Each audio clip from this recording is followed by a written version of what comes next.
திருச்சி மாவட்டம் கண்டோன்மென்ட் பகுதியில் நீட் தேர்வு எழுதும் மையத்திற்கு பேருந்து வசதி இல்லாததால் மாணவர்கள் மாவட்ட மருத்துவமனை பகுதியில் இருந்து நடந்தே தேர்வு மையத்திற்கு சென்றனர். இதுகுறித்து எமது செய்தியாளர் இளவரசன் நேரலையில் வழங்கும் கூடுதல் விவரங்களை தற்போது கேட்கலாம். இளவரசன், சொல்லுங்க. நீட் தேர்வு எழுதும் மையத்திற்கு பேருந்து வசதி இல்லாததால் மாணவர்கள் சந்தித்த சிரமங்கள் என்ன?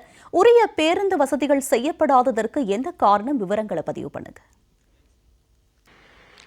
கண்டிப்பாக நாடு முழுவதும் இன்று நீட் தேர்வு நடைபெற்றுக் கொண்டிருக்கிறது. இன்னும் சற்று நேரத்தில் நடைபெற உள்ள நிலையில் திருச்சி மாவட்டத்தில் 15 மையங்களில் தேர்வு எழுதுவதற்காக 7560 மாணவர்கள் தற்போது தேர்வு மையத்துக்கு உள்ளே சென்று விட்டனர்.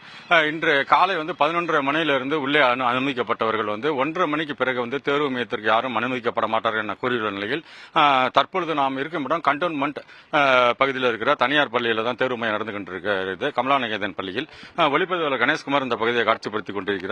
அதாவது மாவட்ட ஆட்சியர் அலுவலகம் அருகே உள்ள இந்த தனியார் பள்ளியில் இங்கு நடக்குது. திருச்சி மாநகர பொறுத்தவரையிலும் பார்த்தோம்னா 3 இடங்களில் நீட் தேர்வு மையம் நடைபெற்றுக் கொண்டிருக்கும் நிலையில புறநகர் பகுதிகளில் 12 இடங்கள் நடைபெறுகிறது.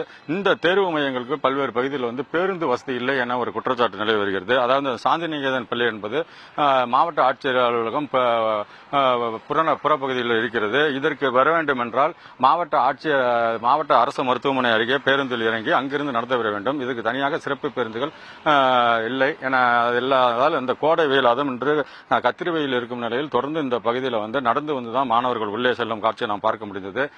தற்போது 1:30க்கு இந்த கேட் இழுத்து மூடப்பட்டதால் இதற்கு பிறகு யாரும் அனுமதிக்கப்பட மாட்டார்கள்.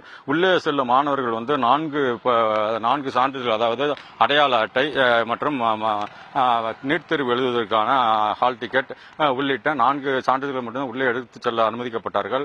முழுக்கை சட்டை அணிந்து உள்ளே செல்லக்கூடாது என தடை விதிக்கப்பட்டது. அதனால் ஒரு மாணவன் தனது முழுக்கை சட்டையை அறுத்து உள்ளே அதற்கு பிறகு சென்றார். இதேபோல மாணவிகளுக்கும் பல்வேறு கட்டுப்பாடுகள் விதித்துள்ள நிலையில் தொடர்ந்து இந்த பகுதியில் பெற்றோர்கள் தங்கள் குழந்தைகள் உள்ளே சென்ற குழந்தைகள் தேர்வு எழுதிவிட்டு வருவதற்காக காத்திருக்கின்றனர். இன்று கோடை வெயில் அக்னி வெயில் தொடங்கியுள்ள நிலையில் இந்த பகுதியில் எவ்வித சாமியானா பந்தலோ குடிநீரோ பெற்றோருக்கு ஏற்படுத்தால் அவர்கள் மிகுந்த அவதிக்குள்ளாகி வருகின்றனர். அந்த காட்சியை நாம் பார்த்துக் கொண்டிருக்கிறோம். இதற்கு மேல் யாரும் வராத நிலையில் இன்று மாலை 5:20 மணிக்கு தான் இந்த பகுதியில் மாணவர்கள் வெளியே அனுமதிக்கப்படுவார்கள் என்பதால் பெற்றோர்கள் தொடர்ந்து இந்த வெயிலையும் பொருட்படுத்தாமல் காத்திருக்கும் நிலையில் பள்ளி வளாகம் முன்பு காவல்துறையினர் மட்டும் பாதுகாப்பு பணியில் ஈடுபட்டு வருகின்றனர். தொடர்ந்து இந்த பகுதியில் பெற்றோர்கள் காத்திருக்கும் நிலையில் மருத்துவத்துறையில் ஏதாவது ஒரு சாதனை படைக்க வேண்டும் என்பதற்காக தற்பொழுது மாணவர்கள் நீட் தேர்வு எழுதுவதற்காக தயாராகி தற்பொழுது இருக்கின்றனர். இன்னும் சற்று நேரத்தில் தேர்வு தொடங்கப்பட உள்ள நிலையில் திருச்சி மாவட்டத்தில் 7560 மாணவர்கள் நீட் தேர்வு எழுத தயாராகி இருக்கும் நிலையில் இன்று மாலை வரை இந்த தேர்வு நடைபெறும்.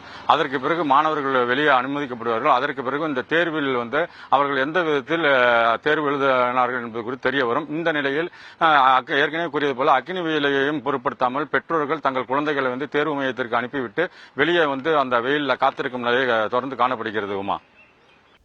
உங்களுடைய விரிவான விவரங்களுக்கு நன்றி இளவரசன்.